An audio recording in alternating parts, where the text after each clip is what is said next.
welcome back to episode 2 of Vault Talk, the show where we break down each episode of Fallout on Prime. Today, we'll be discussing episode 2, The Target. With me, I have Andrew and Ray. Hi, guys. You ready to talk some Vault Talk? Let's get into some Vault Talk. Do it. Beautiful. So this episode, I thought we would go scene by scene. So what I'm going to do first is summarize the episode. I took the summary from Wikipedia. In an Enclave facility, Dr. Siggi Wilzig develops a mysterious blue device before injecting it into his neck. He flees the facility with his experimental dog, CX-404.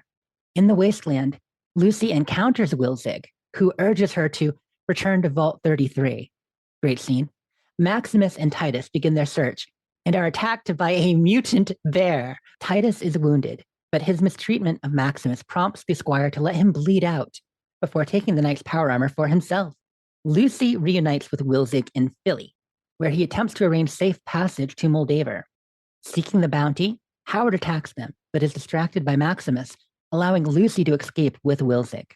A wounded CX-404 is left behind, but Howard heals the dog and uses him to track Wilzig. Mortally wounded, Wilzig ingests cyanide, as he believes he will slow Lucy down, instructing her to deliver his head to Moldaver in exchange for Hank. So that is the Wikipedia summary of it. You could tell it's written by people who maybe know Fallout a bit, but some of the phrasing is a little bit different. By Gene Siskel, if anyone. Yes. So that is our story. It opens with one of the more upsetting scenes I have seen in a show in a while. How did you guys react to this? Because we come to a facility, and the first thing we see is a big old incinerator and a cute little black puppy being picked up and tossed into the incinerator. No content warning. You ever listen to Dr. Demento back in the day? Puppies aren't much fun. Yeah, that's all I could think of there. Oh my gosh. I was a little bit shocked. It was a dramatic opening, and obviously we see a lot worse in the Wasteland, but it's framing to let us know. What's going on there? Eugenics of dogs to get the perfect specimen or something? It appears to be that it's an Enclave training facility, probably doing all kinds of research, but specifically this program is raising dogs, and they have a minimum weight to be viable. And the ones who aren't are incinerated. Is he German? Because Siggi Wilzig is that's a German name, if anything. But he doesn't have like a German accent or anything. No. That's probably his background. They don't actually say that. But that is kind of interesting if you figure the dogs they're training are all German Shepherds. They're Belgian. Oh, are they? Those are Malinois. Belgian Malinois. They're not quite German Shepherd looking. That's kind of an interesting tactic because it's insinuated this is an Enclave facility. We previously heard about Wilzig last episode, as in the escaped Enclave scientist. And here we're seeing him pre-escape. So we assume this is an Enclave facility, but it's got that very stark, kind of almost Soviet bloc architecture, where you've got this cement building and it's very organized, and there are those overtones. So the Enclave doesn't usually have, like, they are the vestiges of America. Yeah, they tend to be a bit fascist in the implementation of it, but this was pretty stark, giving them a little bit more, almost say Nazi imagery, or at least different imagery than we're used to seeing.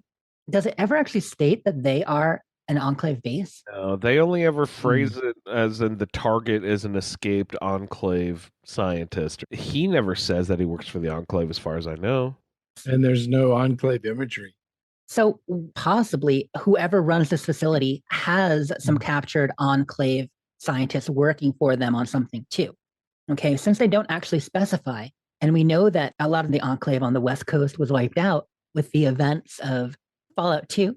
And then, of course, we have some remnants in Fallout New Vegas, but I almost wonder if it's actually Enclave scientists being held by another group and forced to work on some kind of program for them. To do dog research. Mm-hmm. It starts hard, but it then immediately recovers for me with the way that Wilzig with CX-404, which is what the dog gets named, she is possibly a little bit underweight. And he kind of puts it right on the line. He rescues and raises the dog. And you get a really great montage there. It shows him like very secretively picking up the dog and backing out and doing the shifty eye move as he's leaving. So he's not supposed to take this dog home, correct? Right. Was this dog scheduled to be destroyed or something?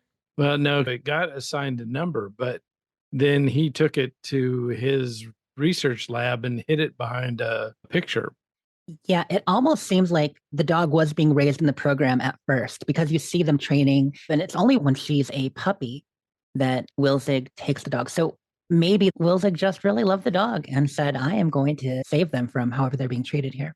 Yeah, tossing puppies in an incinerator. What's interesting is we see Wilzig working on science in his own lab. We don't know what he does, what he's supposed to be doing there. Right. There are so many unknown factors.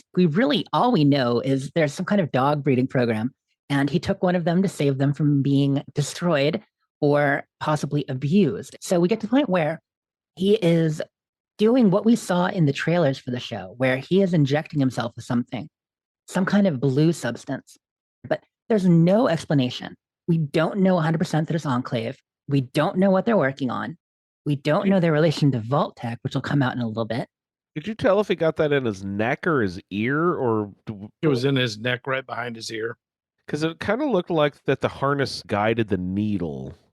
Yeah. So I didn't know if that was the purpose of the harness, was for the insertion of whatever substance. Yeah, that makes sense. So he does all this. Now, another scientist comes in and they start arguing and fighting, and then he pushes him down, right? Yeah. The scientist that discovered he was up to something starts to fight with him, pushes him down. That triggers the dog, but not before he sounds the alarm. And the dog takes out the scientist that caught them, but now they're on the run. The one thing I was unsure about with all that too is, did the other scientist see him injecting himself with the blue item, or did the scientist come in and see the dog there in the hidey hole that wasn't covered? Yeah, okay. That's what it was. I wasn't sure which of the two they discovered, but either way, it's kind of catastrophic. And so they have to escape because Wilzig doesn't want to be caught with whatever he's doing. He might have been planning to leave already, but didn't expect to do it like this, so dramatically with the alarm sounding. When they're leaving, there was another scene that we saw in the trailers. Great moment where the turret pops up and you're like, what's happening? And even Wilzig stops and watches, which, I mean, not the best move, but I would have done the same thing. And then it says, keep calm as it begins firing. Turret had stormtrooper-esque aim. Yeah. Yeah. It was hitting the ground. It was hitting the wall. It was hitting everything except them. And it shot a couple of 100 rounds in like 8 seconds. You know, it was really sending them. And not the most accurate turret. Kind of reflects the accuracy of the game a bit, because turrets shoot so much and yet they don't immediately kill us. We lose a few HP. It hits us a bit, but plenty of time to run away. So that is the first scene. Anything else about the facility or the dog you guys wanted to call out? Does the number mean anything? The CX404, is that a reference to anything? Not that I know of. Page not found. I thought the teddy bear treadmill was really cute and maybe a dog meat shout out. Yeah, that was funny. Yeah. Like giving dog meat the teddy bear. I thought that was great. And I did enjoy that little bit of that quick montage of raising the dog to show that time had passed. So we cut from Wilzig and we cut back to our vault dweller protagonist, Lucy, wandering in the wasteland. When we last saw her, she had just left and was hit with the vastness of the wasteland. Now she has to actually deal with it. And she's still in wide-eyed wonder, because nothing has happened yet. Everything is still amazing and wonderful, and she's full of optimism and gets ready to settle down for the night and builds her little campfire. I thought the wandering was kind of neat. We got some good environmental storytelling. There was the whole tumbleweed surprise as she's just startled by the whole thing. I'm like, we see the rusted assaultron in the sand that we had mentioned in our first episode about the fact that was actually a cosplay I bought from somebody in the community. That was super cool. But you get the storytelling of the assaultron. We get her wandering into that house. And here there's the family dead at the table with the whole Vault Tech plan B. Yeah, they had plan B. The skeletal storytelling. Love that. Yeah, it looks like a mom and dad and 2 kids. They all drank the Kool-Aid. And you can tell that she's new to the wasteland because That woman had on a pearl necklace and pearl earrings. And she didn't loot And she everything. didn't loot them. Oh, that's perfect. One of my favorite shots that I've seen in the show was during this scene when she was wandering, is the upside down oil freighter. Just like there's a giant ship that's upside down, its hull sort of rusted out and everything. I just think that's a really awesome set piece and really pops against the sand. In the behind the scenes stuff, she tells an interesting story about that. Oh, I didn't know there was behind the scenes stuff. Where are you watching that? Is that just on the Prime? YouTube. Yeah. It's on YouTube. Okay. She talks about when she's shooting that scene, as she's walking towards the ship, they tell her to watch out for the jackals. Yeah, there are jackals in the area. Because that's shot in Africa. In real life? Oh, in real life. Yeah. I think they were in Africa for a couple of days for that shoot. And it's funny because it makes you think, oh, okay, that's very method. Like, you don't want to put your actors through that, but it's such a zoomed out shot. It's not like you're going to see her facial expression anyway. Right. But what a cool location, for sure. So we get the loneliness of the wasteland, we get the devastation and the wide shots that we're going to see a lot of in the show. Some people have said that it's too much. I really, really enjoy the cinematography. What's too much? I've heard some people say, okay, another wide shot, we get it. The scene establishing wasteland shots that are like so mega important to their story. They're over. Ugh. I could watch that stuff all day. One of the most exciting things about this is the actual storytelling of the wasteland itself, of this place that we spend so much time in, and seeing it on screen brought to life, or not life, as the case may be. But she gets to a location that seems a bit secure. There's some trees around and a building, and she sets up camp and lights a fire. Okay, you thought it was strange how quickly the landscape changed from just like vast sand nothingness to all of a sudden there was tons of little cactus and low-lying bush shrubs everywhere, and then all of a sudden trees. It was just like, wait, she just walked through 3 different biomes all of a sudden. The biomes did switch a bit. She leaves the vault by the beach. So she falls asleep next to the fire and then hears... Good morning. Yeah, that was quite startling, but you have to sleep sometime. Well, where did she pitch the camp? Next to a house. Yeah, next to some kind of house building there, a couple of trees. But our guest makes an observation. You were stupid enough to make a fire at night. What is the rule there with making a fire? Because if you make one during the day, you see the column of smoke. At night, you don't see the column of smoke, but you see the glow of the fire. So are you just never allowed to build a fire if you're on the lam? Just don't ever light a fire? Oh, I think it's more while you're sleeping and leaving it going all night to attract whoever. Like, it's one thing if you're trying to make a fire to cook, or making it while you have to, or keeping it someplace hidden where the light won't show. She wakes up to Mr. Siggi Wilzig there with CX-404 having caught her. And it's funny because you're startled by the dog, and then you just look and he's just sitting on the other side of the fire. Like panting, hi, I'm a good boy. Is it a girl? Do we know? Is the Yeah, CX-404 is a girl. Who then jumps off into the shadows and kills a rad roach. Oh, right. Yeah. I thought the rad roach looked really cool. And I also thought they maybe used the exact same sound files from the video game for the sound effect. Squishing, crunching sound. Yeah, did you hear that? It made my ear tingle almost. I was like, they might have used the same file. Maybe a little bit louder and exaggerated for effect, but absolutely. And as Dogmeat is taking out this rad roach, I love the way that Wilzig's just kind of dispassionately explaining what's going on about how the rad roach evolved. He does it so creepily too. Like, just the way he describes it. I just really enjoyed that. He talks about the incisors. That we couldn't expect how the rad roach would develop, and like enlarged this and incisors to help cut down their prey. Okay, wow. I had no idea cockroaches had teeth, but I guess they do. Just do. Rad roaches do. Yeah. And that's so that they can, take down larger prey. The idea that if they hadn't been there with Dogmeat and him, she might have been woken up by the pain of a rad roach nibbling on her toes or a cheek. That is just quite creepy. But Wilzig goes on, letting her know that she doesn't belong out here, that she should go back, Yeah, warning her away from the wasteland. He does that multiple times. Is this the first time he does that? Where he's just like, Yes. you vault girl, it's just a rough world out here. You can't handle it. He's a vault dwellers are an endangered species here, is what he says. I felt in the trailers when that line came up, maybe it's a bit over dramatic, but maybe slightly over optimistic and confident vault dwellers ourselves. This whole scene was pretty cool. And I expected him to stay longer and talk more, but he essentially just warns her. And then he gets up, whistles for the dog, and they walk off into the night. Yeah, there is a question. There is that question that comes up when Wilzig is describing how the wasteland might change her, right? So that wraps that scene. And then we change quite a bit. The next scene we get is back to our boys, Titus and Maximus. Before you see them, don't we see Wilzig and CX-404 sitting outside the cave? Sure. Well, he takes off his scientist jacket and opens up and eats a can of cram and drops it on the ground. Which they're going to find later. Yeah, and then he hears the bear growl and then they take off. But the significance is that he leaves those clues for the VOS to discover later.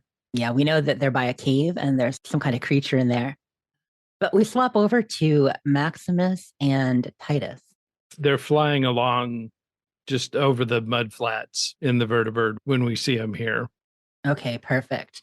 And Maximus, you kind of get the whole sense of where they're flying over the wasteland, what the vertibird's like. Titus, or the knight in the back seat, just looking cool in the power armor. And Maximus tries to make small talk. Let's get to know this guy I'm working for, right? Which makes sense. And instead, he shows himself to be a bit of a jackass, with Maximus trying to be cool.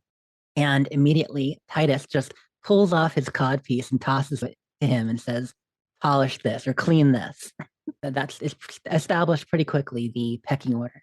Yeah. Maximus does it and puts it back and attaches it back to the suit. It's got a little bit of a fraternity hazing feel to it. I'm the boss and you're here to serve me. And that really is probably the biggest insult, or demeaning. How would you look at that? I would say demeaning. It's not insulting. It's essentially, that's your job, is maintain my suit. But he could have had him clean a glove instead of his crotch cover. I don't know anything about armory or anything. The tempered lining, a actual terminology that you would hear in that world? I think they're making reference to some of the modifications that we can make to power armor. Right, like our rusty knuckles and all the various things, mods we can do. So they're saying this T60 has the tempered lining mod. Is a tempered lining a real thing, or is that specifically a Fallout reference? Did Fallout pull that out of the real world, or did the show pull that from Fallout? Yeah, I think the show took it from Fallout. I don't know. I mean, there really isn't a real world. Would a tank have a tempered lining? No.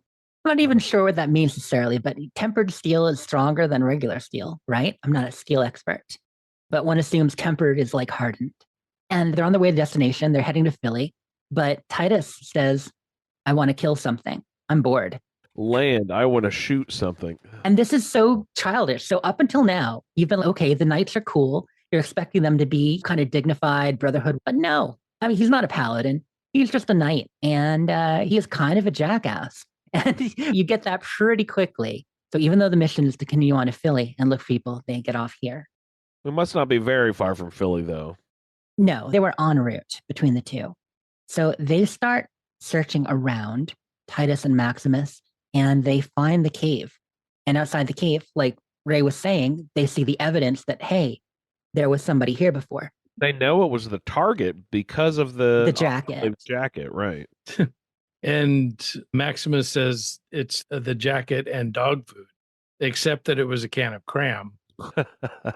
It's not Doghouse brand dog food? Right. That's funny, but they put two and two together and they decide there's a good chance this might be our targets.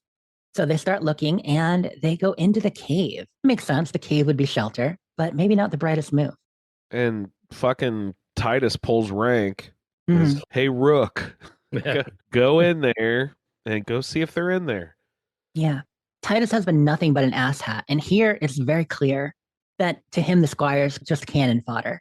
He's good to clean his codpiece, carry his stuff, and be the canary in the coal mine. Carry the comically large bag. He's heading in, and this is when obviously the Yao Guai rears up behind Titus, and the attack starts, and the running, and the F words. It's pretty extreme, pretty funny. Pretty hilarious. This whole thing subverts your expectations. So obviously Titus and the Yao Guai fight.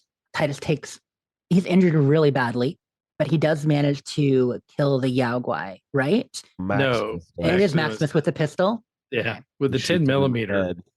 2 shots. Did Titus even get any shots off into the Yao Guai? Was he just running and yelling? He pulls the minigun up, and as it's firing, the Yao Guai swats it away.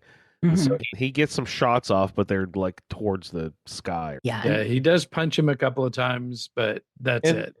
And I don't know, have they showed us before, but later in the episode, they show us that punching or throwing with the power armor can actually do some pretty fucking devastating damage. He does do some damage to the bear for sure. The bear's probably hurt pretty badly from that. But it is funny that just a couple of bullets from the pistol is what puts him down. Well, strategically placed, shall we say. It was a headshot. I'll give him that.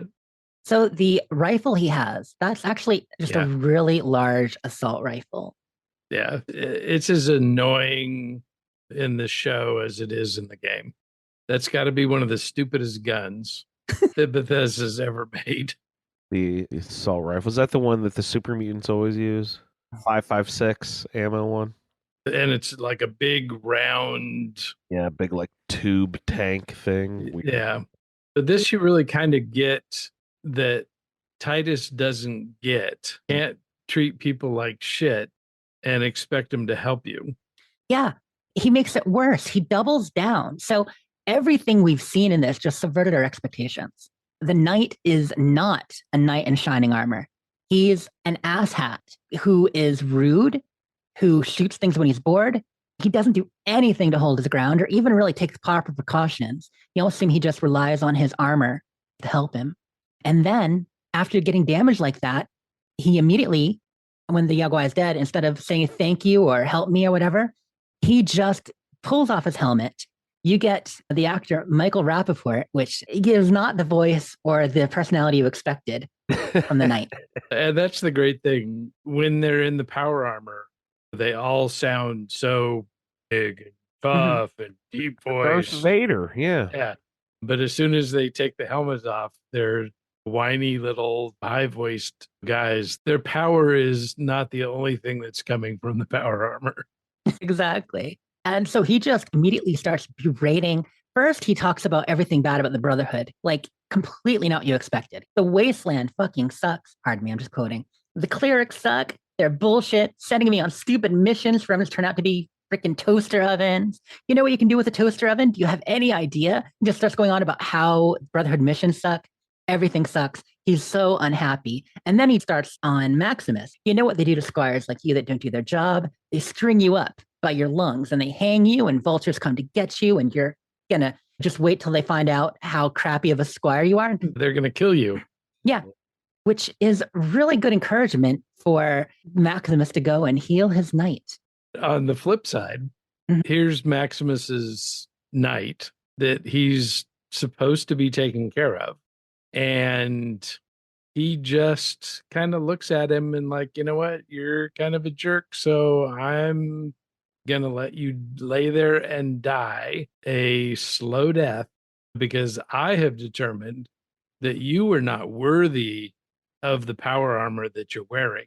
You are not like the guy that saved me when I was a little kid in the fridge. Or the other Brotherhood that I look up to. Yeah. So I just need to sit here and watch the clock while you croak. Then I can get you out of that power armor and I can take it because I am a good person.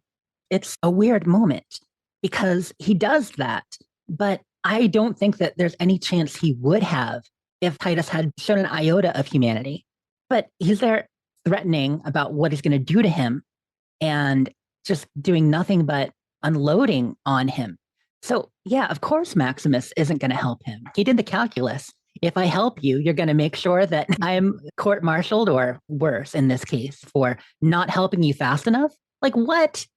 They're also using it as a method to display that nothing in the wasteland is black and white. Everything is gray. These guys who we thought were the good guys, and obviously a dickhead, evil, but also his squire, who we were like supposed to be on the side of. We find out, oh, well, this guy kind of is capable of allowing horrible things to happen to people he shouldn't allow horrible things to happen to as well. Right. Maximus had his expectations of what he was there to do and help the knight do completely turned on their head, just like we were. Did find him very quick to murder. I mean, murder by absence of assistance. You know what I mean? Yeah, it's odd. I think it happens quickly because the show's just moving along. But as far as the time watching, they've only been together a couple hours, and Titus has done nothing but abuse him the whole time. I think they actually need all the gear in that big fucking bag, or it's just totally part of the fucking hazing aspect. I think just part of the storytelling. It's our idea that in the game we carry a ridiculous amount of stuff and can still move around without any problem. And this is the size bag you would have to have with you if you were going to carry all that stuff. But yeah, I'll just say right here that I don't think Maximus had any kind of plan to do this. And I don't think he saw Titus dying and said, here's my opportunity to let this knight die and get his armor. I think he is deeply traumatized, knows the wasteland, and is scared for his life at all times. And Titus is threatening to kill him. And he's, I'm not going to help you. Yes, that's my interpretation. But ultimately, he does make the decision. Yeah, you're not worthy.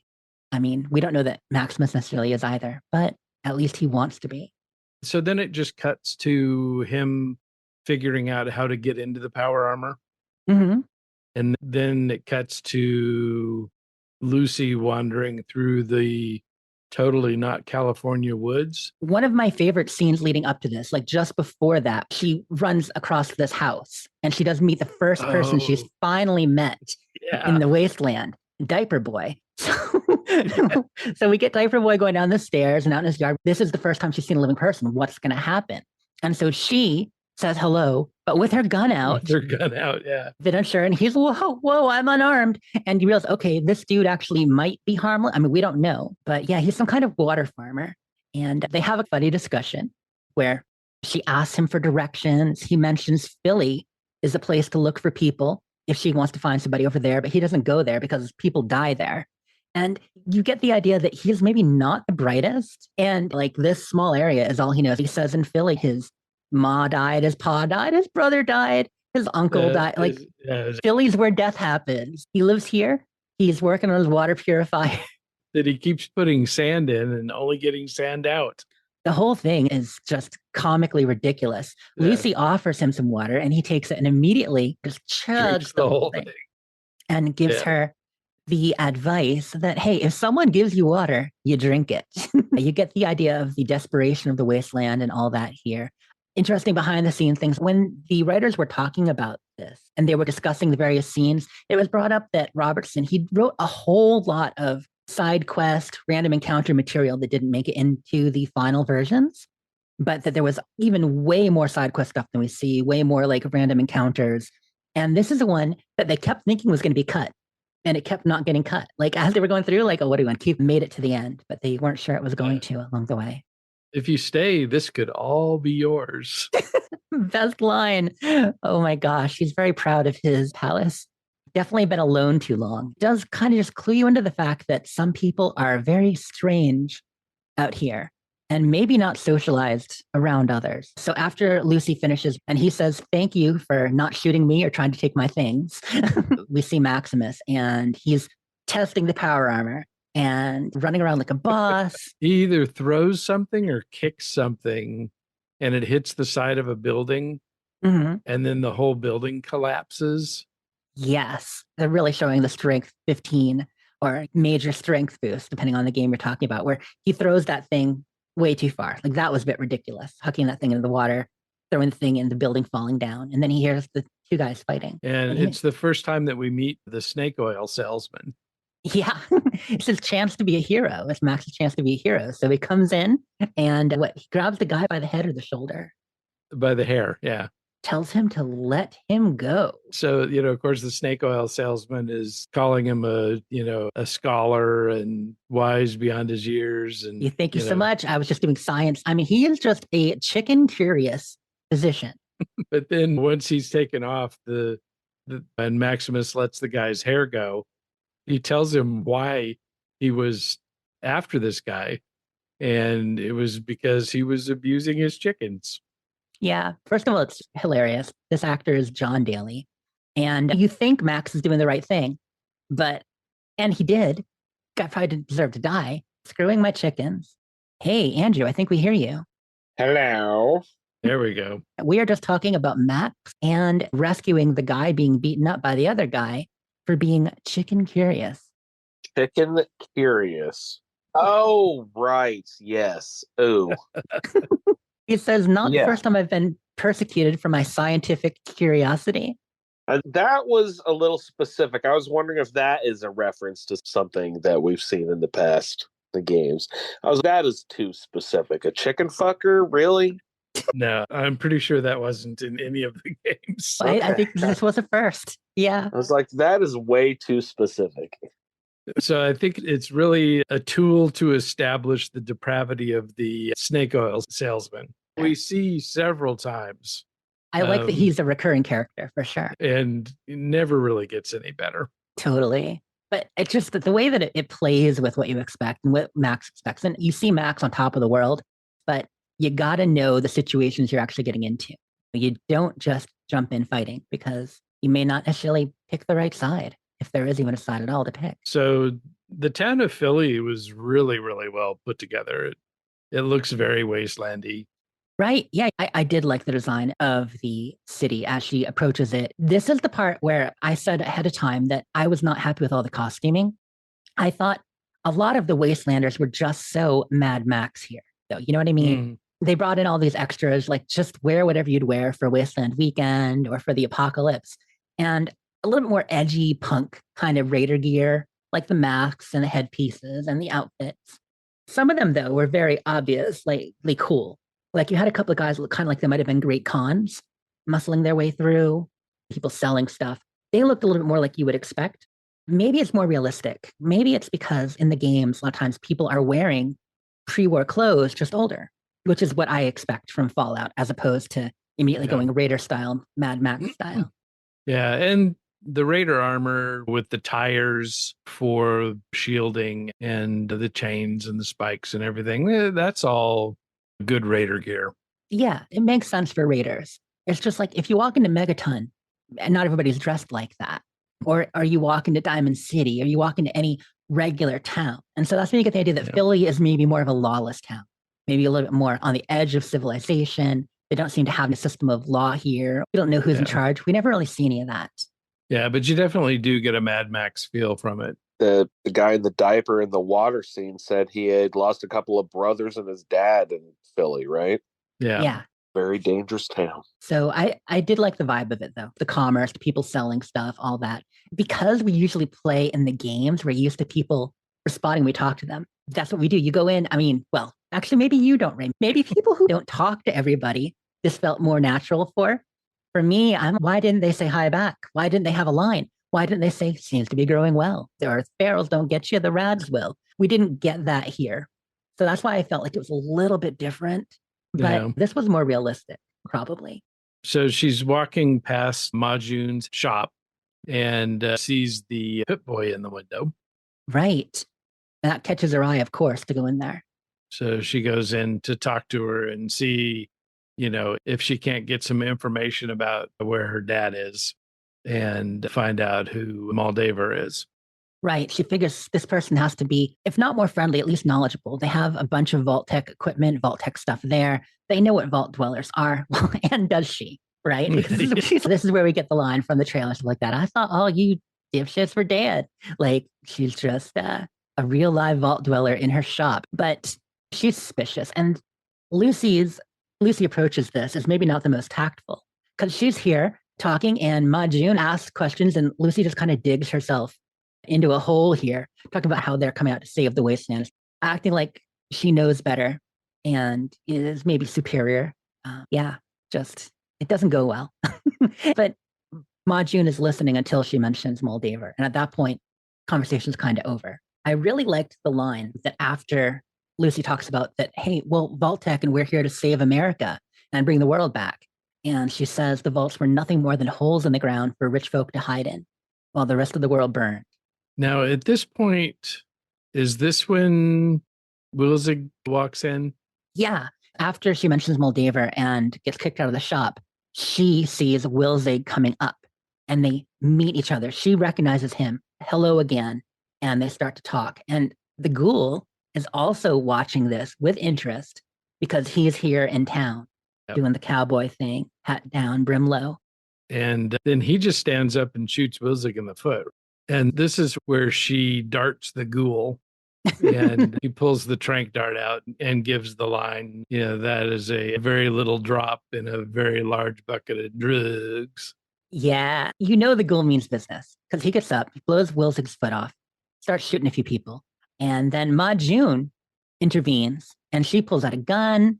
He's shooting at her. And then she yells out 1,000 caps to anyone who takes them down. And so there's a bit of a shootout. Most people are running for their lives. Lucy tries to talk him down. Obviously, that fails, and we get the line. Did they use the word chems at all in the show? Because I was waiting for it, and I'm not sure they did. Maybe later, but not in this one.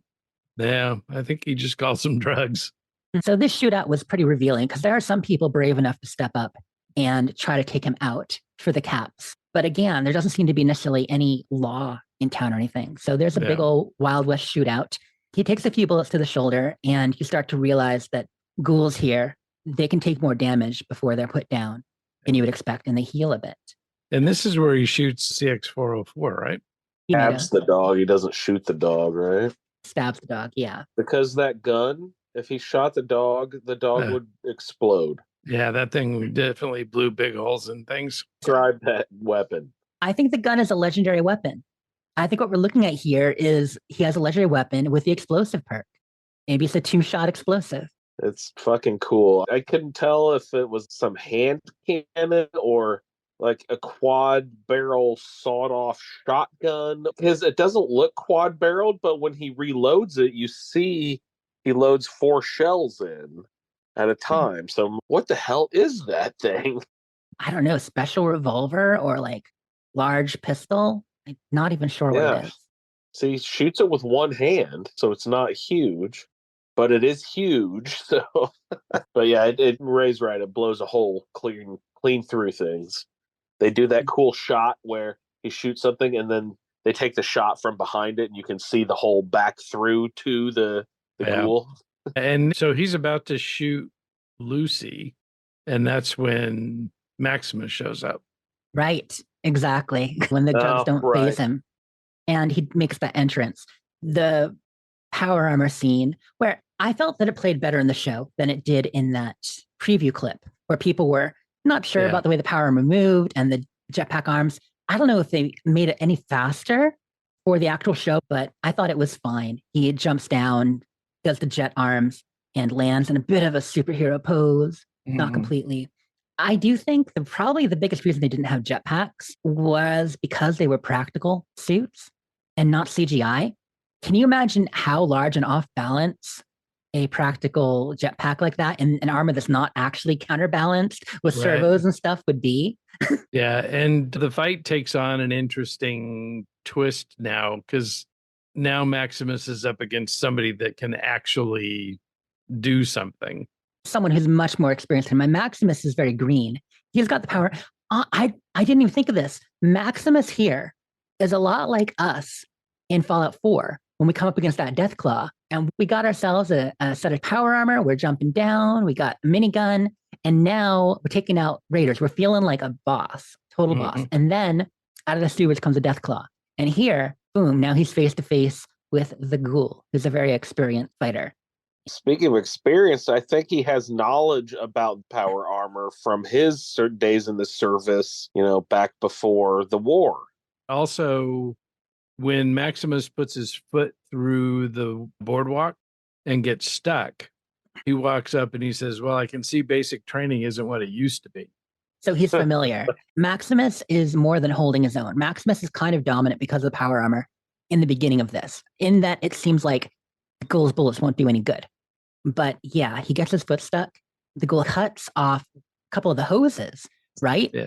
To the power armor. He knows how to disable it. And that causes an issue, and Maximus is no longer in complete control. And so the fight starts going in the ghoul's favor. And the ghoul hits another place where suddenly, boom, it sends him flying. That's when he's flying around out of control, and the ghoul throws the tow hook at him and catches him. Because while they still haven't completely established the fact that this is Cooper, he has the lassoing experience. So essentially, he puts Maximus out of commission. Now, while all this is happening, because there's other stuff happening during this, Ma June pulls Wilzig in. Lucy helps carry him because he can't walk. And this is kind of an interesting scene in there. So the fake foot, Jim's limbs or whatever, hilarious. And the way it clamps on is so bloody. Like a food processor. Yeah, it's like a meat grinder. Yeah. If this was a pre-war device, which it seems like it's supposed to be, it was definitely kind of the bottom of the barrel economy. Let me fix your foot in battle thing. Now, if they had stim packs and stuff, he'd be much better. But they get him healed and stabilized enough, but it's not good to walk any distance on, as we find out shortly. But this is where... That's because he chose to ignore the obvious opportunity that he had to completely regrow his foot by simply purchasing an elixir from the Snake Oil Salesman. He starts off saying, that it's serum for feet. It'll cure your ills, but then just keeps ramping it up to it'll fix your foot. It'll grow your foot back. Regrow your foot. I laughed out loud. That was hilarious. Yeah, we see him hawking his wares outside on the way in. But Lucy's recruited here because we find out Wilzig was Ma June's customer. That's why they were having the meeting, and she's going to get him to somebody. Who is she going to get him to? We find out it's Moldaver. Yeah, so that's a really nice confluence of information. First, the idea that Moldaver is maybe not just a raider, because if she was, what would be this technology that she wants from Wilzig? Why is Wilzig meeting with her? So there's more going on with her than we realized. And of course, Ma June doesn't want to use Lucy. Well, she's got a little bit of anti-Vault Dweller bias, as we've heard come out from her mouth repeatedly. But Wilzig seems to trust her in that he seems to know a little bit more about her, and she's the best choice we have right now. And this is her first main quest. We had the main quest of finding her dad, but this is where it definitely, I think one quest would end. We'd get some XP, we'd get some good loot, and the escort mission, and now we start a new one. Yeah, for sure. So as they're heading out, he gets a foot, they get a crutch, and Lucy is convinced. Basically, when Maximus showed up, she's like, there was a little bit of my hero in her eyes, coming in like a knight in shining armor. You can basically tell that she immediately thinks that this knight is going to help her. And she doesn't necessarily want to leave, but this is the opportunity to do it. Because they're still fighting out in the street. So they slip out the back and head out. As they escape into the distance, and it continues, and ultimately how it ends, Maximus is beaten after being lassoed and torn. He just goes flying. Classic Bethesda physics. Just flying across town until he crashes and is still. Yeah. He lands on the ground behind a guy in an outhouse taking a leak. So let's see. There are two more scenes here in this episode. After the fight ends, the ghoul, he recovers. He's looking for what might have happened. And there's blood on the floor. He somehow had his foot patched up. He's not here. He sees the box, the Jim's limbs. So he knows that he's mobile again. And he actually takes CX-404 because he knows the dog was Wilzig's dog, and the dog's whimpering and not doing great. And he stim packs him, which of course was really funny. He goes immediately from whimpering and sad to up and ready to go. And ready to go. That was hilarious. It was well done. Also, you get the sense that maybe Cooper, like, he didn't kill the chicken before, and here he stabbed the dog, but he's going to heal the dog. Now, he's doing it to use the dog to be able to track. Like, that was the main motivation, you can tell. But you also feel like, he's got a little bit of a soft spot for animals if he is a right bastard in every other way so far. Not like running around in the wasteland for 220 years wouldn't do that to you. So then there's more of the big wide shot, them trudging across the desert, blood dripping from his prosthetic. And that's when they come across the downed Chinese satellite. Stop there to rest for a little bit. And this is when she realizes that he's in worse condition than she realized, which makes sense. He just had that thing clamped on. He's losing blood. He's not doing well.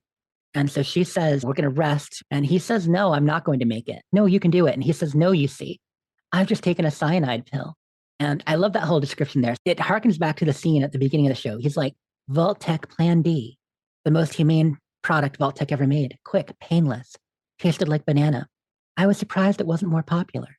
It's just, once again, he knows a lot about the past. He knows a lot about Vault-Tec. He knows a lot about her, because it's at this point then when he shows he knows about her family and the vault she was in, Vault 33, and a few other things. And you're like, where does he have this information from? And that's why I suspect that maybe either the section of the Enclave he was in or with had access to a lot of Vault-Tec data, or they were captive Enclave scientists and the people they were working for were somehow related to a section of Vault-Tec, whatever, that was maybe still alive. I don't know.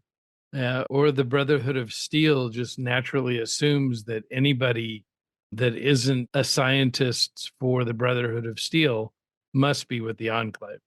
Could be that, because it mentioned the Enclave early on when he's identified. Yeah, the Enclave is the only boogeyman that the Brotherhood of Steel recognize. Mm-hmm. So that's not really super established. Lucy's shocked by him doing that, but it seems like he realizes he's going to slow her down, and the only way she's going to succeed is if she doesn't have him to burden her.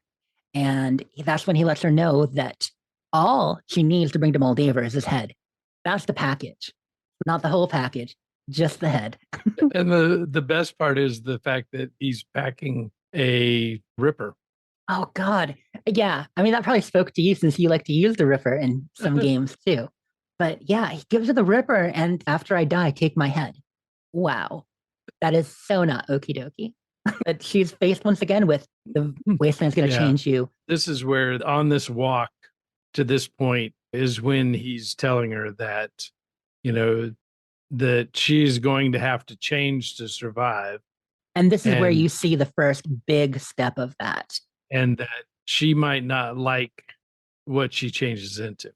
But she has to adapt. At this point, so far, it's been a few setbacks. He actually tells her that his head carries information that has the potential to change the future if she can get him to Moldaver. So he dies, she has the Ripper, and she's got to do this. So we get an okie dokie.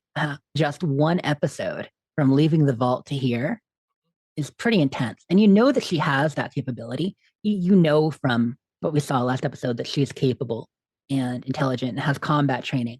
But this, even 2 days ago, she never would have imagined doing. And yet here it happens. What'd you think of the sound effect for the Ripper? It sounded extra like jangly or something to me. It was definitely, I think that was just the nature of the device that they created. A little less chainsaw-like, a little more, I don't know what this is going to do. Then it starts playing, I don't want to set the world on fire. Great time for that song, of course. Just ends here with the Ripper. It ends before she actually does the deed. She takes out the Ripper, and you can see that she's consigned to do this. So, okay, so that wraps this episode. This one, it's funny. The first episode really did so much establishing the characters, so much happened. This episode was kind of nonstop action, but it was also, I think this one was funnier. The vault scenes were funny before, but this one was just so much black humor. A lot of little things, from the characters we met to the conversations to even the way the fights went down to the ending scene and how gnarly it was. I liked when Dogmeat brought the hand out of the cave. I thought that was really funny. For some reason, even though it was gross, I got a really big chuckle out of it too, Yeah, right. When Wilzig and Dogmeat were at the Yaogwai cave and the Yaogwai didn't attack. Yeah. Let's keep moving. Mm-hmm. That was hilarious. Yeah. I know this is a TV show in a fantasy land, but my brain just couldn't put it together. These power armor suits are so goddamn heavy. Question 1, how did he get Titus's dead body out? Question 2, how did he stand the power armor up? Question 3, how did he I don't even know. Did he pull the dead body out, get into it? I guess he must have gotten into it when it was still on the ground and then stood up when he was already inside the armor. Okay, I guess that makes more sense. I was just like, how the fuck is he going to stand the armor up and then get in it? I don't know. We only ever see the power armor standing upright. Like in the game, we never see power armor laying down except like when you die and you're ragdolling. Like we'll see ragdoll power armor, but you don't ever actually get in it laying down. It's always standing up. So that was a different thing to see visually. Unless you've got a mod. Oh. I've got a mod that lets you take power armor off of a dead body. Right. And so you just hear some ratcheting and clanking, and then you're standing up in power armor. So then it's standing up right next to you. I see. That's how it works. There's just clanking and grinding sounds, and then poof, there it is. Very cool. Ray, did you like this episode? I did. I like seeing lots of fun stuff. It seemed because there wasn't all the long drawn out character establishment. Now you're starting to see some personality. You've got some action. Things are happening. I think outside of my few odd feelings about the way the town was set up and the town interactions with the NPCs, just completely ignoring her, they made a lot of sense. People coming in, showing it's a trade town kind of thing. The Majin shop was the big one, but there were a lot of shops. And so that whole thing was cool. I think my bigger issue with why I didn't love Philly is because I wanted to see more of it. You see a town in game, you want to explore every nook and cranny, meet every NPC, figure out who sells what at what shop. Lucy was skipping dialogue. Like she was just, no, I'm on the quest. No, don't go right to the quest marker. Explore the town a little bit. So I think that's probably the thing that maybe held me back the most on Philly, because it was gorgeous set design. The whole thing was cool. I think I just wanted to explore it more. But everything else about the episode, I really, really liked. I liked the way she discovered the Wasteland. I liked the character arc she had in this episode from beginning to end, just the changes we see in the Wasteland, what it'll do to you. The Maximus quandary, that issue with the way that he took the power armor and let his knight die, I mean, that's huge. That is absolutely. And yet afterward, he's happy. He's loving the thrill of being in the power armor. He gets to help people now. But then, of course, it shows there's a reason why you need the power armor training in most of the Fallout games before you can actually use power armor. I did think of that. That's funny. But yeah, that was pretty much my thoughts. Any other thoughts on the episode, music, anything like that? Did the Brotherhood use that Johnny Cash song again, or no? Not this time, right? No, not this time. All we got with Brotherhood was just the two of them and the vertibirds at this point. Oh, yeah. I almost mentioned it when you guys were talking about that scene. That vertibird scene is almost like every military movie you ever see where the helicopters fly low over a foreign country and like you hear that CCR song. Some folks are born made to wave the flag. Ooh, the red, white, and blue. Just really felt like that scene in Platoon or Forrest Gump or any of those movies that have like the low flying helicopter scenes. So I thought that was awesome. But in a vertibird, that classic Fallout thing where everything is so familiar and yet it's just a little different. I didn't know if I expected the vertibirds to be a little different, but I just found it surprising. But from the pilot's angle looking back towards the back of the vertibird, it's obviously built width-wise just for one knight. Like you can only fit one set of power armor on that thing, it looks like. I mean, Titus was man-spreading pretty hard in the back there. There could have been two, but he takes up a lot of room. He does. Yeah. But very cool. Very cool. Excited for the next episode. One thing that was a bit surprising, too, was the character of Wilzig. How we get his entire story here. I mean, there's so much we don't know, but we get him at the beginning to the end of just this one episode. And there are so many questions now about his group, about what is in his head. What are they doing? About the ghouls' motivation. How is this going to change the Wasteland? And of course, what's going to happen with Maximus now they didn't get the goal. But I do like the way that all the characters all came together for the first time here. Admittedly, it was a fight. You know what I mean? They didn't really get a chance to interact and have many scenes together fully. But yeah, they converged pretty quickly. So I thought that was good too. Really, this episode just left me wanting more. There's no way, I don't know about you guys, but there's no way I could finish episode 2 and not start episode 3. I'm trying to go slow and just one episode a week. I, of course, rushed through and watched them all once already. But yeah, the day you actually watched it, did you stop at episode 2 or did you start watching 3 immediately? No, I was disciplined. I wanted to go on, but I was able to hit stop. Yeah. I think I watched 1, 2, and 3, went to bed, got up, watched the rest. And I did the first day, I did 1, 2, and 3 as well. 3 episodes. I couldn't stop at 2. I had to go on to 3, but then I was able to take a break. I stretched them out. Like it was over the course of 4 days that I watched all of them. Yeah, 4 or 5 days. But I was just curious. I had a hard time stopping. Cliffhanger ending. Yeah, you needed to keep going. Speaking of cliffhanger endings, that's where our episode ended. But thank you guys so much for listening to this episode of Vault Talk. We are 2 episodes into the 8-episode season, so we'll keep going again next week. We are recording these after our regular show, the Fallout feed, so of course, listen to those as well. It's in the same feed. You can find it. Just press the back button. Anywho, you can follow the show at the Fallout feed, Andrew at IndieAndroid, Ray at RayLB, and me, Jess, at SleepIs4T. Thanks for downloading this episode of Vault Talk, and we'll see you in the California Wasteland.